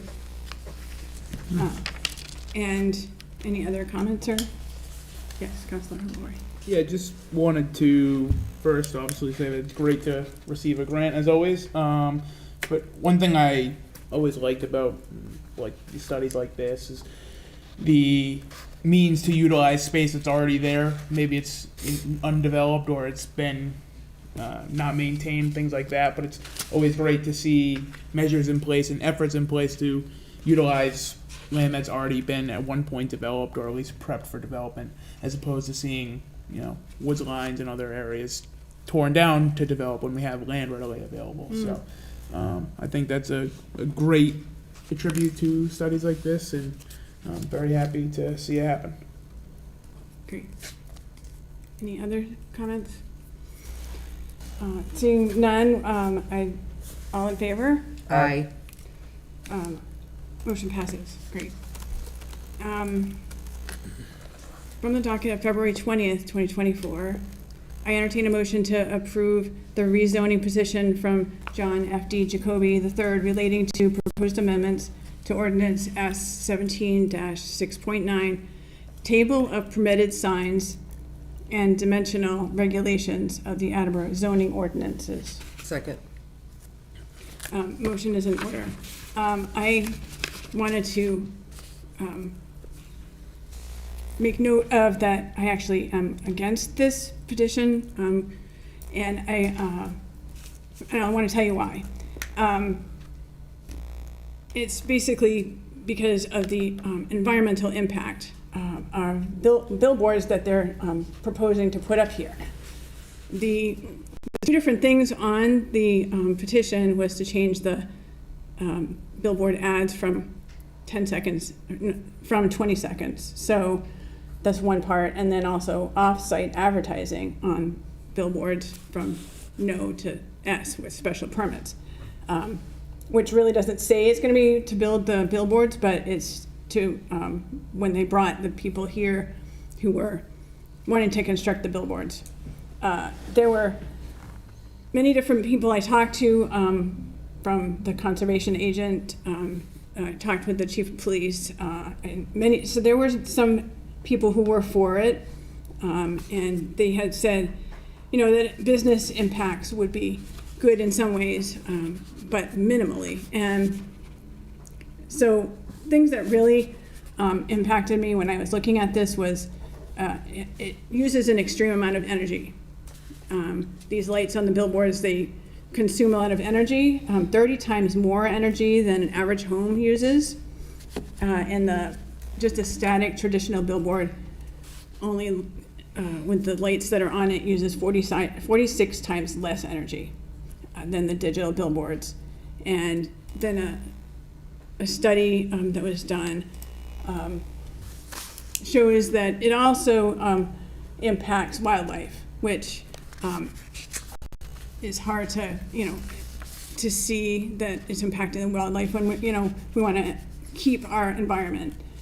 It impacts residents too, because even though the lights are LED and they're more efficient, they still are going to have lighting that goes up and around the billboards, and so I see that impacting residents. The current billboard that's out in South Attleboro where I live, I can see it from my home, especially in the winter when the leaves are not there, and so it's definitely something that's a light pollution. So it impacts the wildlife because it hurts mating behaviors, timing of migration, sleep, predatory habits, and are determined by the length of nighttime darkness. So that really, wildlife can see this lighting from long distances. And according to Mass Audubon, over 100 million birds die annually from disorienting lights, causing them to fly in circles and crash. In an era of global warming, these will further degrade our night skies from the artificial lights. And as you heard from the public hearing, Gary Rajan is against this change as well. He said the aesthetics cause like a slippery slope of changes to add more off-premises advertising, whether it's more billboards or not. The 10-second change will also change other electronic signs to 10 seconds. And so, and distraction, from these electronic billboards is hard when people are driving. We're always told to limit distraction, and I've had many different residents who have said that it's also a distracting item for these things to go up. So there may be a business benefit to making the zoning change, but I really think it's about the image that we want for our community. Once these billboards are there, we can't choose what ads go there.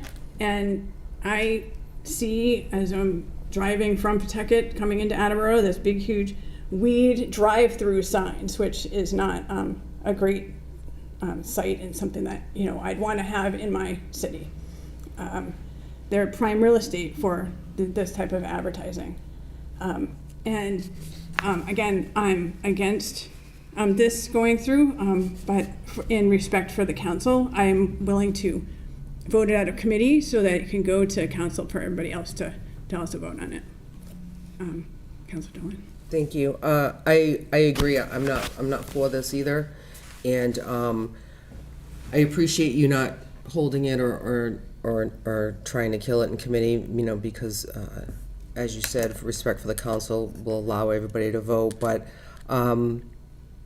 I basically am against it for every reason that you stated. And I'm also concerned by that one, and of course I can't remember what the area is with his residential houses there. Yeah, well, up by Walton. Yes. Was it Walton? So yeah, I'll be willing to vote this out of committee as well, but I won't support it in the full council. Thanks. Thank you, Councilor Angel. Thanks, Councilor Sawyer. So you mentioned, you brought up electricity. Wouldn't the company be paying for this electricity on this? This wouldn't be a charge to the city, right? I don't know the answer to that. I'm just saying it's a lot of usage. Yeah, so I guess I wouldn't be too concerned if we're not paying for it. I've driven by looking at lighting. I certainly haven't looked at any studies. But it looks like, I mean, to me, driving by on the highway, so, you know, many a times, I do it literally almost on a fairly daily basis. It didn't seem like it's going to be in any area that's going to cause any issue. And I am extremely sensitive to wildlife and everything, but I'm expecting that that this is going to be put back to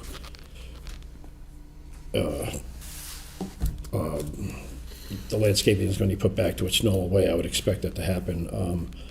And I do know it's an extra $100,000 a year that the city definitely could use. So that's kind of my thoughts on that.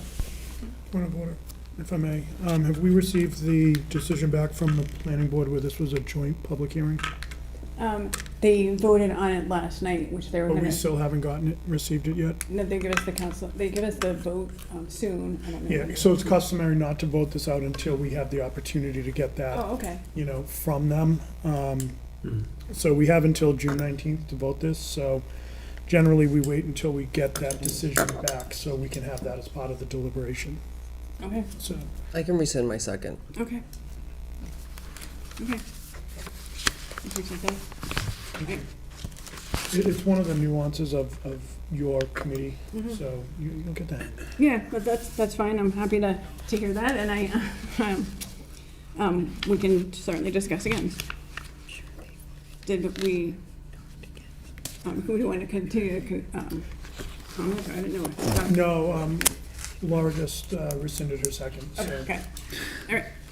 Then, that concludes the business for zoning and land use side. Move to adjourn. Second.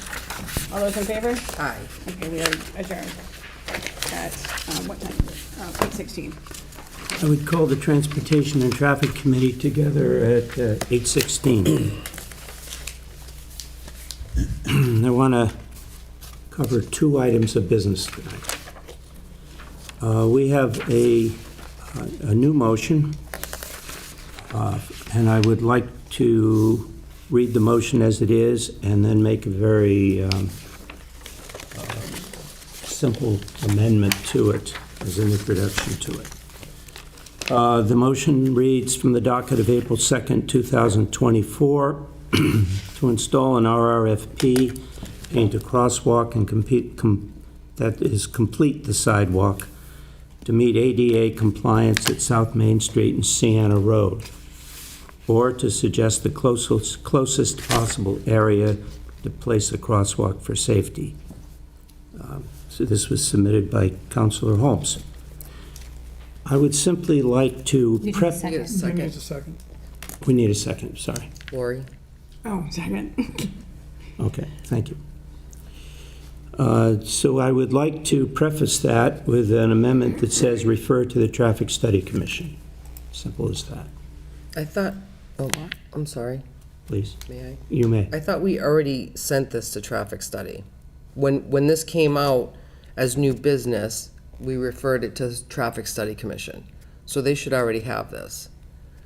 So Okay. when this came out, Well, I and wasn't sure if we should say that in a motion, though. You're saying it's not necessary. well, we don't have their conclusion. I mean, it's already with them, right? Point of order, if I may. So when this business came in, whenever anything like this comes in, we take a vote the night of, and then we'll ask if you wanted to go to the Traffic Study Commission. You said yes. We voted on it as a council, so they should already have it to Okay. Vice President All Dolan's right, board. I rescind my What would ask for? my amendment. We need Councilor Sawyer to rescind her second. I rescind my second.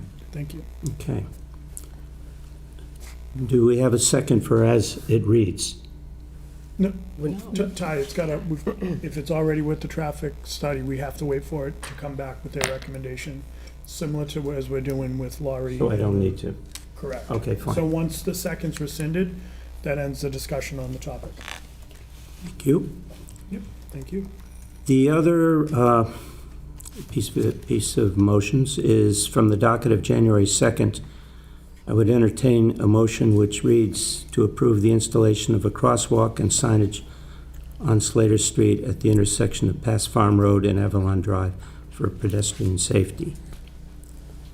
I would like to bring that out for a vote tonight. Second. Thank you very much.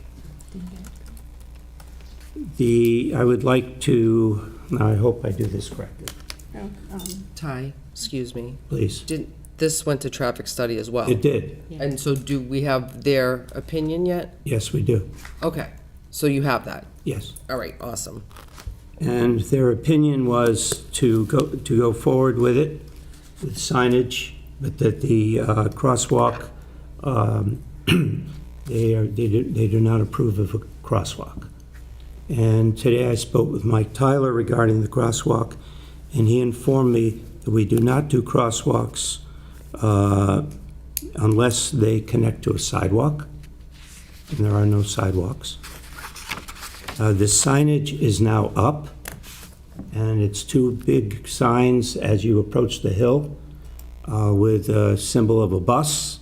It's really great signs. You can't miss it. But the other reason to not have a crosswalk is that it should be at least 50 to 75 yards sight once you cross the top of the hill, and it's too close to where they're crossing for a crosswalk.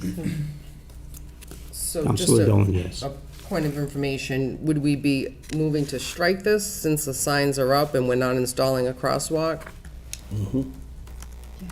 So if the sign, so this is for an installation of a crosswalk, which traffic study did not agree to install a crosswalk, and then signage. So if the signage is there and the crosswalk's not coming, would we be moving to strike this business? Well, they did agree to the signage.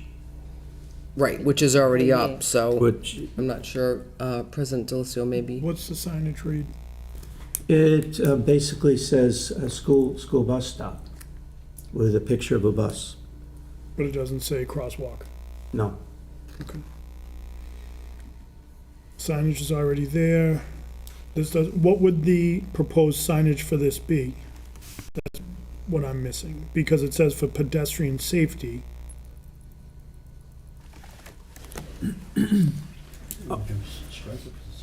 So what So I it- would it now- suggest is maybe we just get a little more information on exactly what this motion is, what the signage is, because I don't want to do something that negatively impacts that area.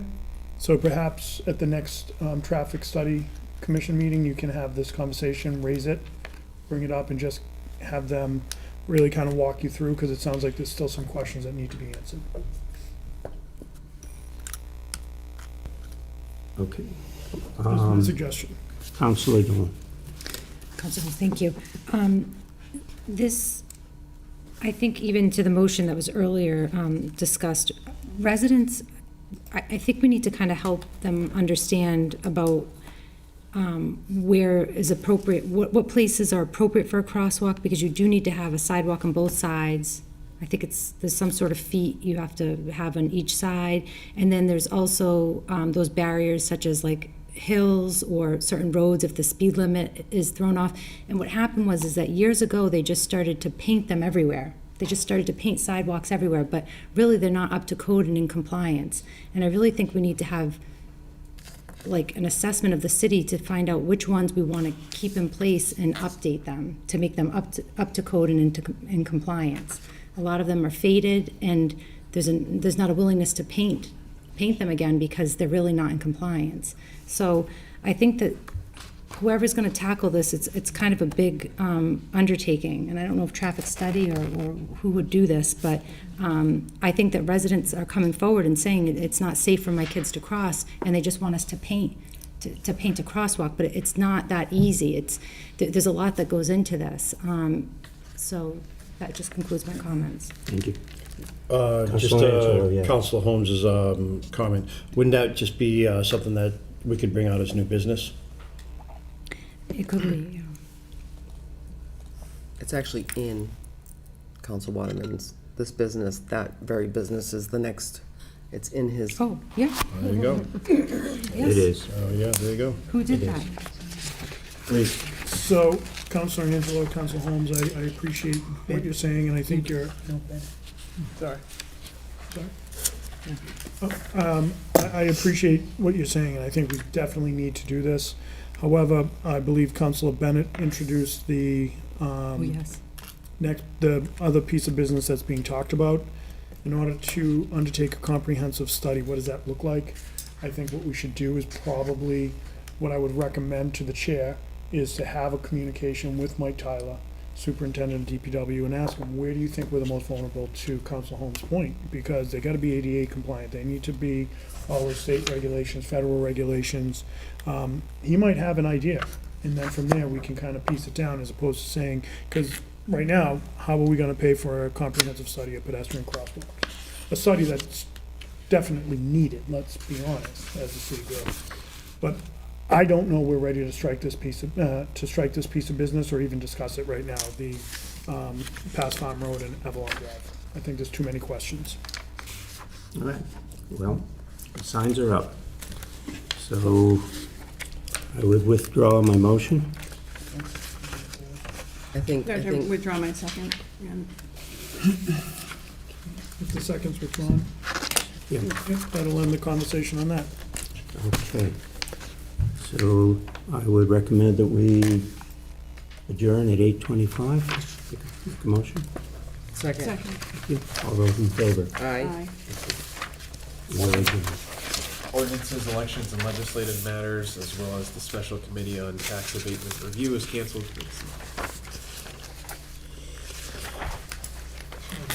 Personnel, I'm sorry, classification compensation is canceled, and call for meeting next appropriate time. I entertain a motion for the Special Committee on Rules and Procedures that we strike as moot. Point of order, you have to call the committee to order first. Thank you. Let me call the Special Committee on Rules and Procedures to order this evening at 8:26. There's one matter to discuss from the docket of April 16th, 2024. I would entertain a motion to strike as moot the motion to suspend the committee of the whole portion of council meetings pending the conclusion of the council's review of potential revisions to relevant provisions of its rules of procedure. Since we have now Well, we adopted... need a second first. Second. Thank you. Since we have now adopted those relevant provisions of the rules of procedure, I believe that this matter is moot. Any comments or questions? Yes?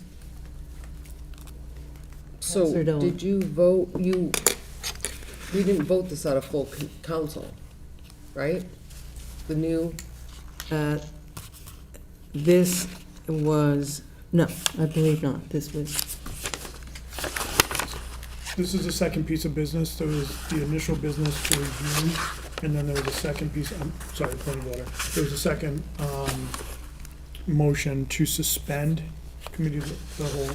And I think even to Council Flow's point, this is now moot, where this committee has already done that work that we voted out of committee voted in front of full council last week.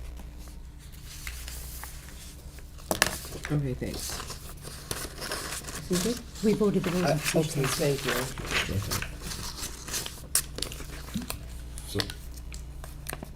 so I believe it is moot, and we should therefore strike. So you're just moving to strike? Is that Yes. correct? Okay. And Second. Any further discussion? All those in favor? Aye. Aye. Aye. Passes. That concludes the business of the special plan and procedures. I move to adjourn at 8:28. Second? All those in favor? Aye. Aye. We're adjourned.